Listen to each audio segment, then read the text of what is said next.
So this unit is going to be about balance.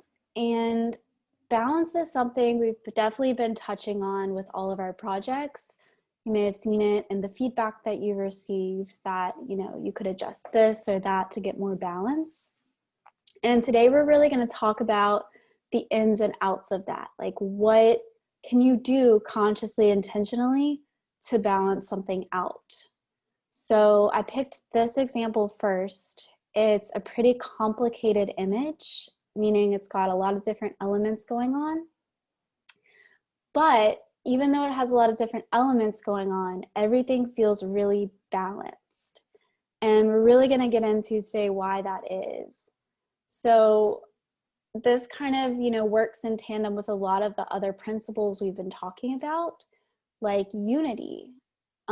That kind of goes hand in hand. Whenever things feel unified, they feel really cohesive and like they're all kind of held together.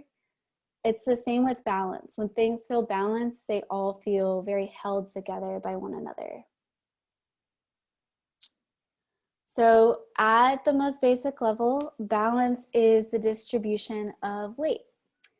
It's something that's very innate to us as human beings, with bodies that have to deal with gravity and other laws of physics.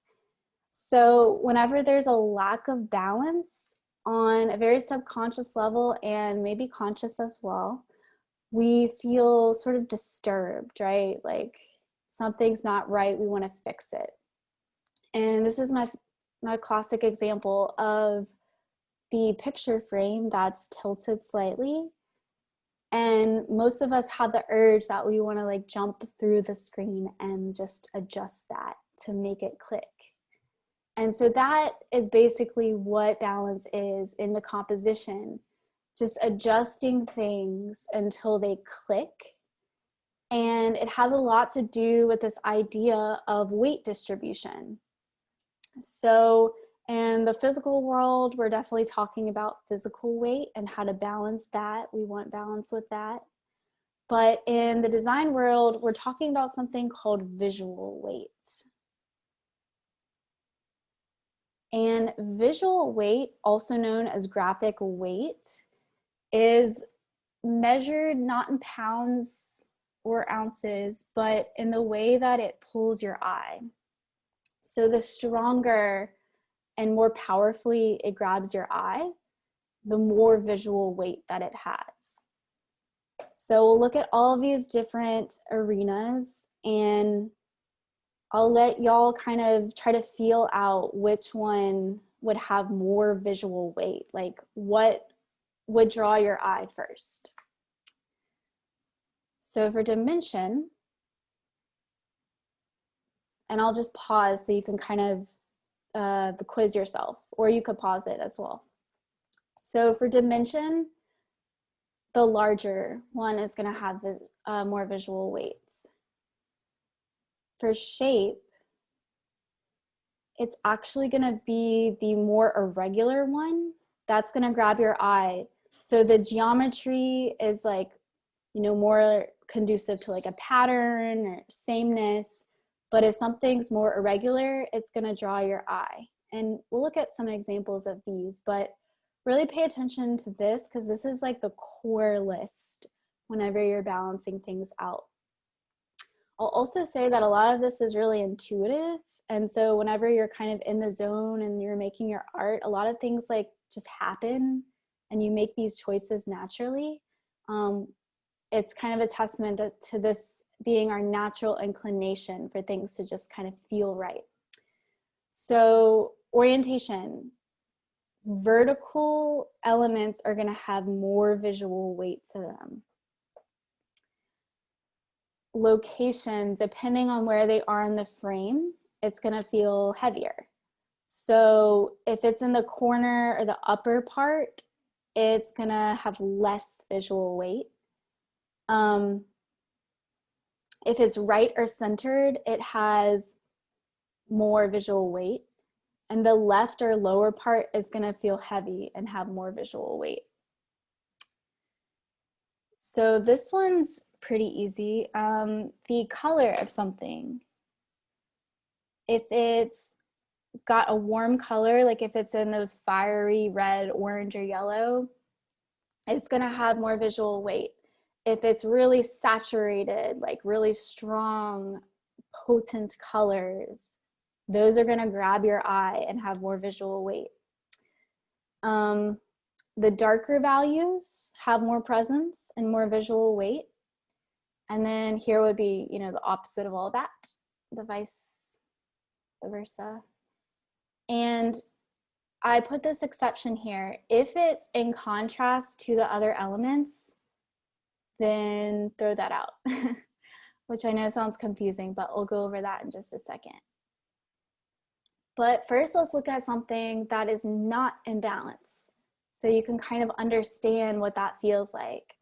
So pretend that this is a project someone's turning in, and it's like our body almost like veers to the left whenever we look at it, right? It's just topple-sided, lopsided. And so in order to bring these into balance, we're really thinking about, okay, which one of these elements has the most visual weight?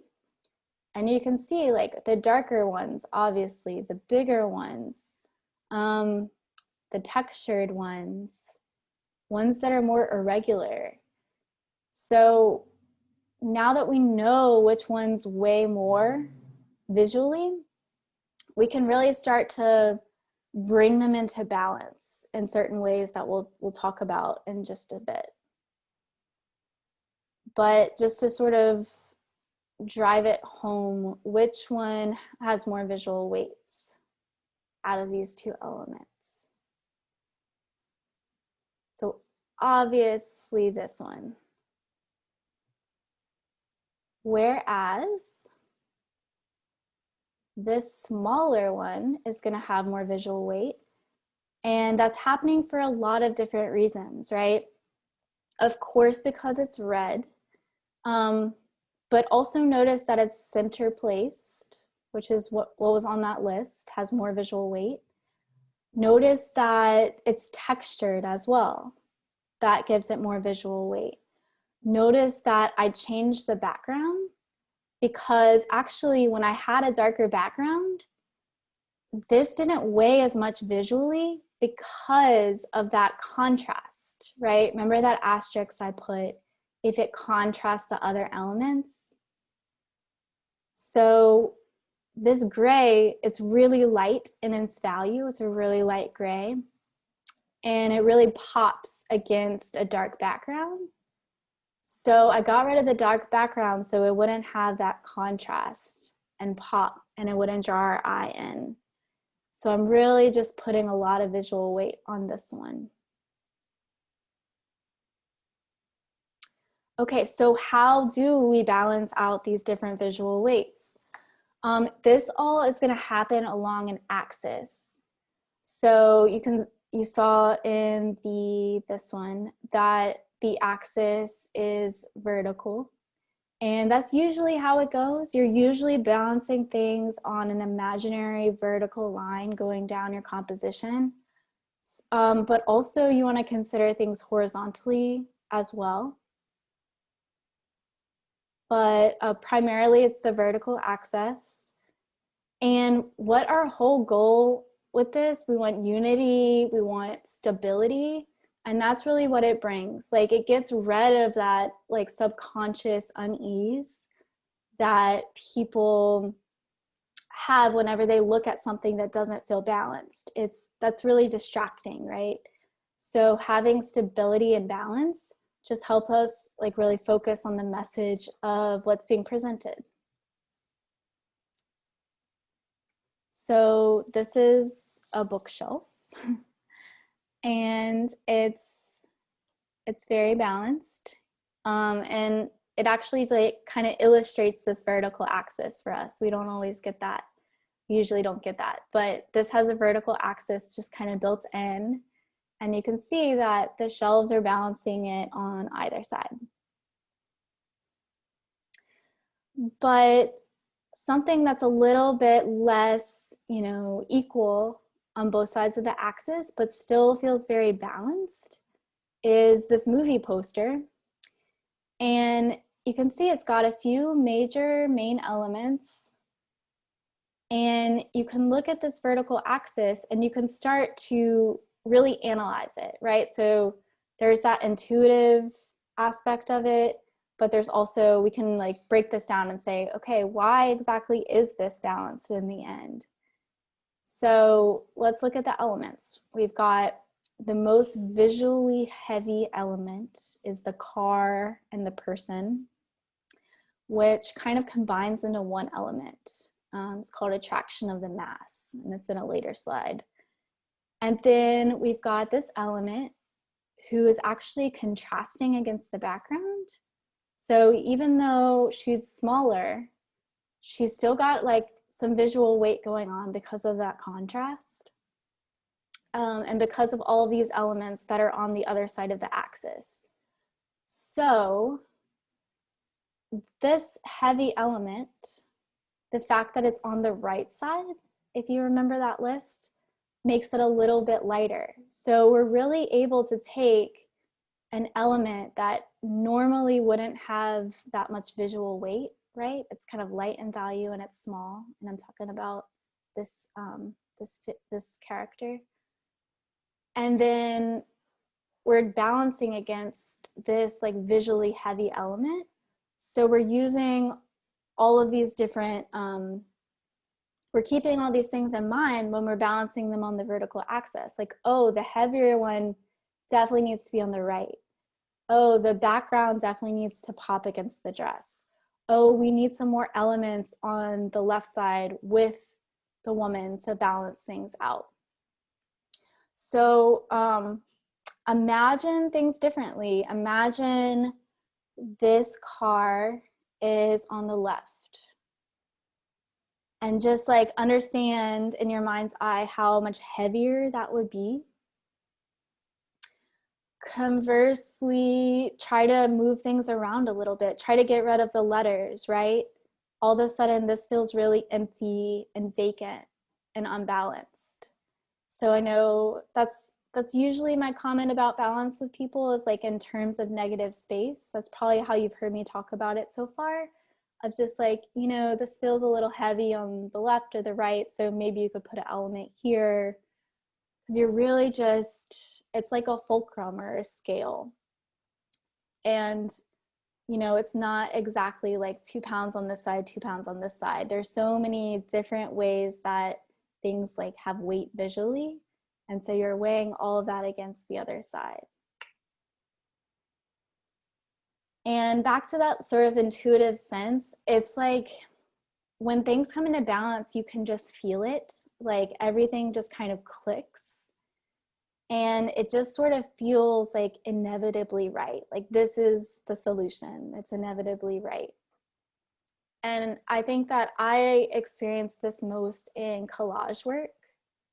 Whenever you've got, you know, all of these different clippings and all of these different like colors and textures and things, and you're moving things around, and there's just like kind of a moment where you're just like, okay, this is like, it feels right.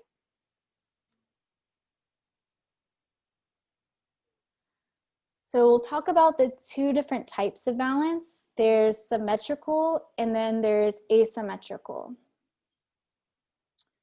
Symmetrical is the most stable option. It communicates things like, it's also called formal balance. It communicates things like, you know, formality, like sturdy, safe. There's a lot of architecture in our world of different institutions, and they take great care to present the facade as like symmetrical, right? A lot of like law and order buildings, a lot of banks, all of that stuff, they really make use of symmetry to communicate like a sense of tradition or trust in them, whether or not, you know, whether or not the bank merits it or what have you. That's kind of how they're using design to communicate that. But you can also do that in your 2D work. And, you know, you could take things that are super complex. such as the sculpture, and you can, you know, bring a sense of order to it. This one is actually a little bit asymmetrical, but mostly you have symmetry and then some asymmetry to make it a little more exciting, because that's one of the cons of it. Symmetry can become really static, which is another word for boring or lack of energy. And that's where more oftentimes than not, you're gonna wanna use asymmetrical balance. Symmetry definitely has its place and its time in design, and I've seen it done really well, and I've seen it infused with energy in its own way. But more often than not, you're gonna be doing what's called asymmetrical balance. So things are not equal on different sides of the line, whether that line is vertical or horizontal. And it's obviously a lot more dynamic. There's more energy to it. But it's still stable if it's done right. We're always going for stability when it comes to balance. And so you can see this person even made manila folders exciting using asymmetrical balance and manila folders.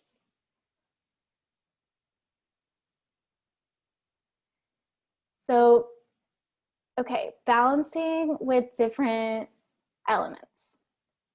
So this one is balancing with value. So this is a little bit of a recap, but look at, you know, how much more visual weight a darker element has than a lighter element. So you really need less of that darker element to balance a lighter weight, right? Texture, balancing through texture. Texture is going to have more visual weight. Orange is going to have more visual weight. So you've got this big element and it's orange on the right, and you're balancing it with texture on the left. And so again, try to imagine this with no texture and see what happens to this sense of stability and your sense of balance. Again, balancing through color, texture, and size. And you can see it just kind of happening on both sides of just, you know, if there's a lot of texture on this side and like a larger sizes on this side, balancing something visually heavy on the other side. And, you know, this axis is pretty vertical. It's a vertical composition, but there's also balancing happening above and below that line as well. Okay, this one is super brilliant. It balances this whole composition with this blue umbrella down here. So again, just try to take that away and the composition feels like a bottomless pit. Whereas once you put this umbrella here, it starts to feel like everything's sort of contained and stable.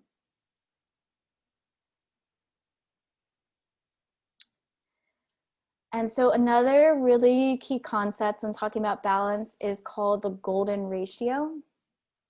And the golden ratio is like a whole lecture / semester in and of itself. But we can really sum it up. And if you've taken Lance's digital photography class, y'all probably talked about this before. It's the rule of thirds, is kind of how it translates more or less. And it's the idea that in order to bring something into balance, there's a really classic ratio that you find in nature and that humans just have an affinity and propensity for. It's just kind of in our DNA. It's amazing. But it's this ratio of about like 1/3 to 2/3. And so again, some of you might have gotten feedback from me, you know, oh, what if you just push like this part of the composition down a little bit? I think it'll look more balanced. And you can kind of just see that at play in different balanced compositions.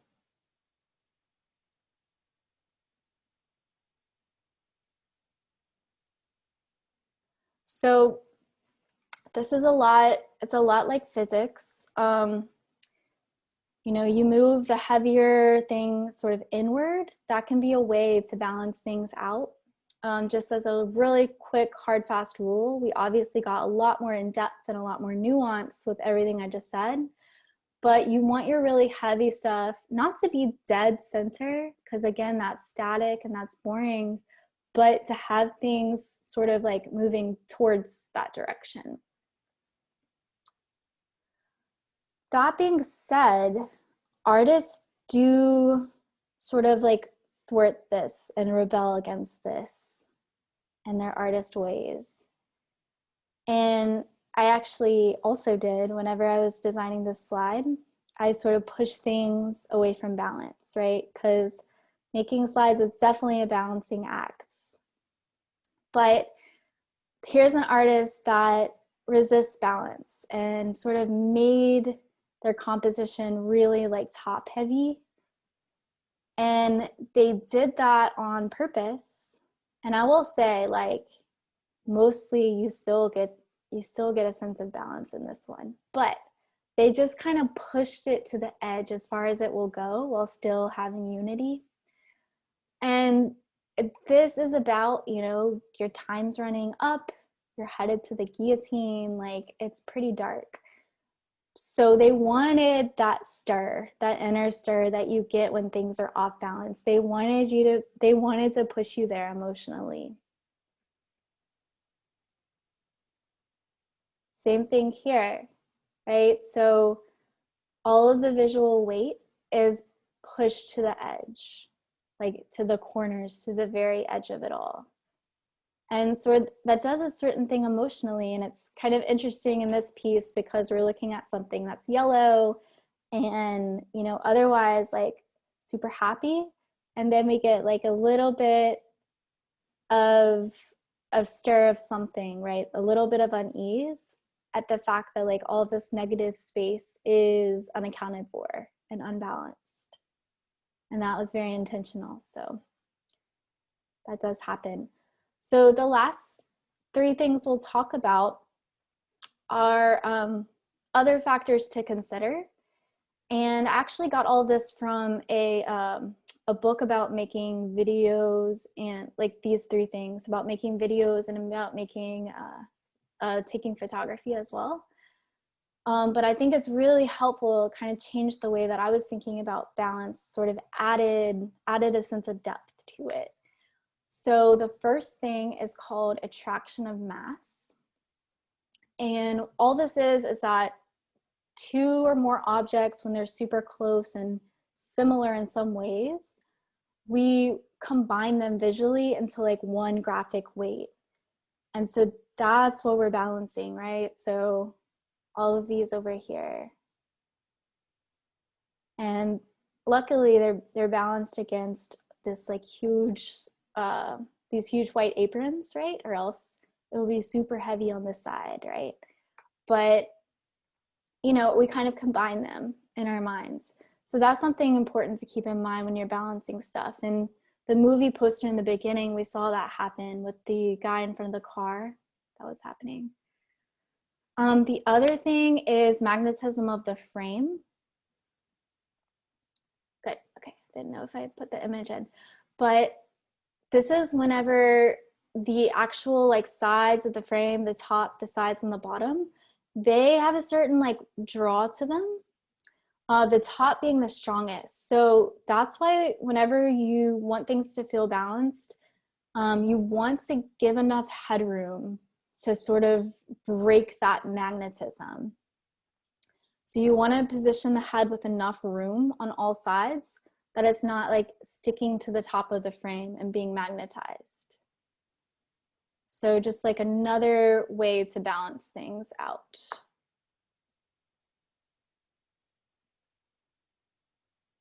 Okay, so vectors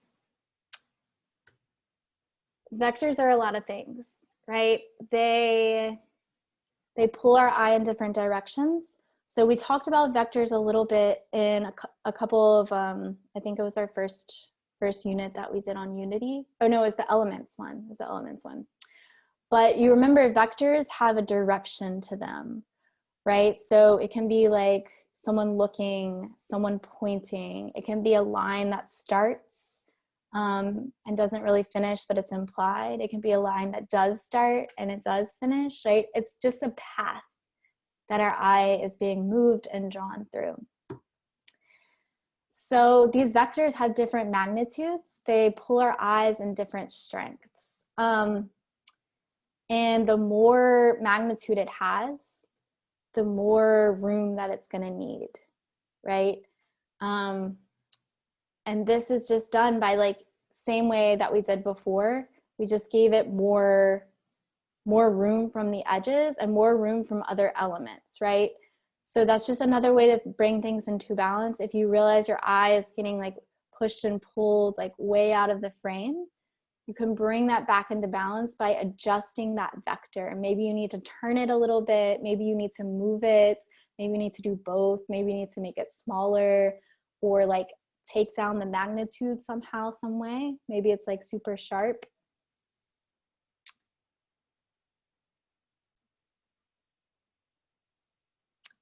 So the vector for this one is her gaze, right? There's vectors in this one. There's, you know, direction of arm, direction of leg. Those are all vectors, but these have a lower magnitude, right? Whereas if she was pointing, that would be a stronger vector, right? If it was a speeding car, that would be an even stronger vector. So all of those things would need to be balanced according to their magnitude. You know, this one, if the figure was, you know, way over here, the vector of her gaze would kind of take us out of, it would have a lot of visual weight. I'll put it that way. It would have a lot of visual weight. So the artist really was balancing a lot of things here. It was balancing obviously scale, different textures and colors and things, and different shapes, but also this vector was also being balanced, right? According to its magnitude. And one last little side note, that a large graphic mass will attract a smaller mass. It'll kind of pull it into itself. So that's another force that you are balancing whenever you're taking all this into account.